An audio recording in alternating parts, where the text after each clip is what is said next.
to our third panel discussion on the value of giving back. May I call on stage our experts on the panel.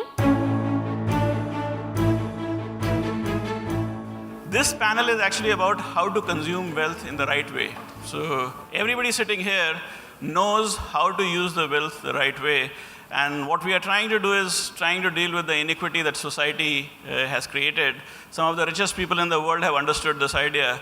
So Mr. Gates and Mr. Buffett has given away a large part of their wealth to make world a better place. I think we are living through a very interesting time. Last 100 years has been quite exceptional in the sense that we have created more wealth than we have ever imagined in the last 50,000 years of our history. More importantly, we have actually made a fairly significant difference to the issue of poverty itself. I think never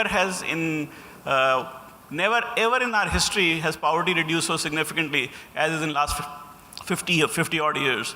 The panel here is actually trying to deal with those kind of challenges.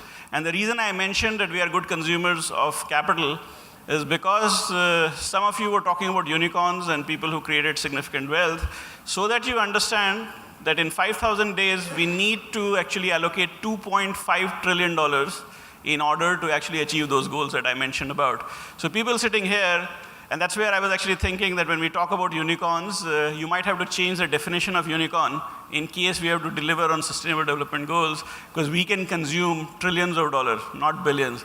So if you really want to actually address our challenge, you might have to create a new kind of unicorn, which might actually help us use that capital to make a difference. We have a very, very exceptional panel.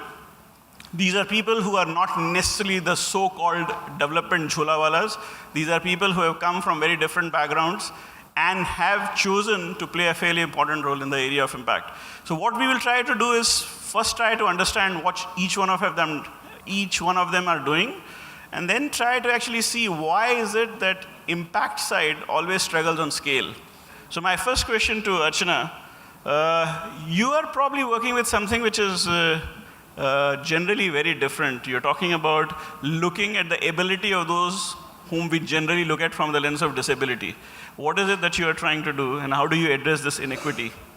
10 years ago, the company that I was working for got bought over by somebody in the US, and so their India operations closed down. That's when I decided to just step back and see what I wanted to do next. I decided I didn't want to work in the corporate space anymore, but I didn't know what I wanted to do. Then a dear friend of mine said, come and see Jai Vakil. It's an institute that works for the mentally challenged. I have to say I resisted that because I was like, I don't know anything about that space. I have never been exposed to them. On campus, we have 700 students every single day who are mentally challenged. 84% of them are from the lower socioeconomic strata. And here were 700 of them who, despite all these conditions and limitations, were so happy.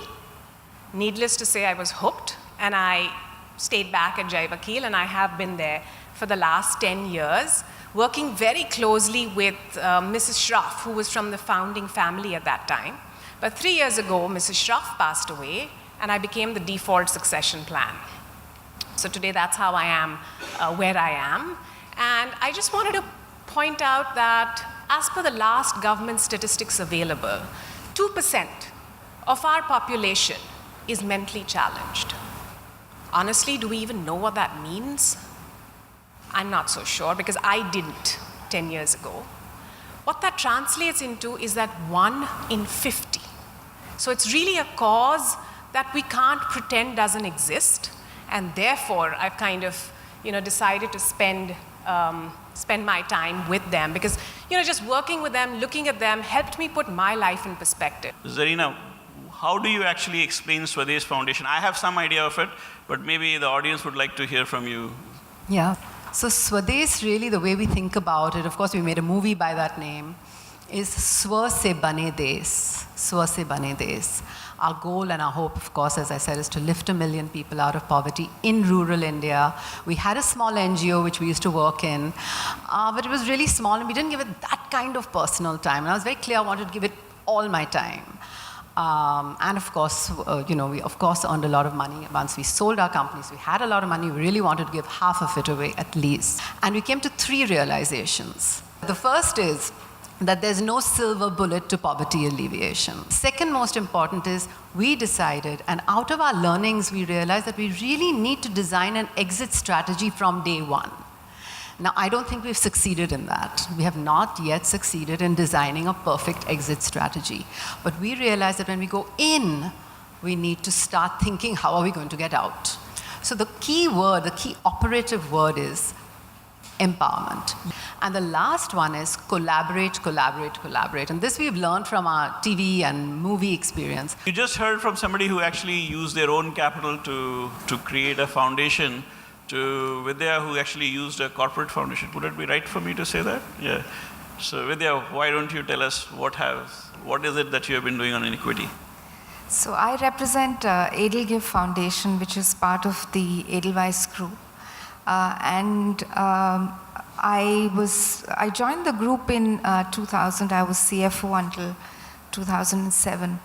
And one of my responsibilities was also to manage the philanthropic allocation of Edelweiss. And in 2007, one of the things that happened was that I started getting more involved in some of the charities that we had supported. And like most corporates, it was unstructured, it was ad hoc. I'd met a few interesting NGOs and we'd written them checks. I found a lot of the nonprofits we'd supported did not have visibility of funding beyond 6 months. They did not attempt to build a 5-year plan because they couldn't see beyond 6 months. So we set up the foundation in 2007 to basically provide a combination of funding and capacity building support to the NGOs we worked with. And that's the journey that we've actually traversed over the last 10 years. It will be great for people to hear what have you learned after you left investment banking and moved into India. Many times we don't realize the 1,600 children that are dying every single day.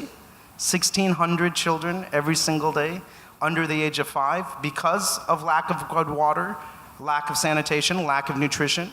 And so really the goal of Dasra is how do you bring business principles and practices and entrepreneurial drive into the philanthropic sector to actually solve issues of need for a population that for whatever reason were born into another household.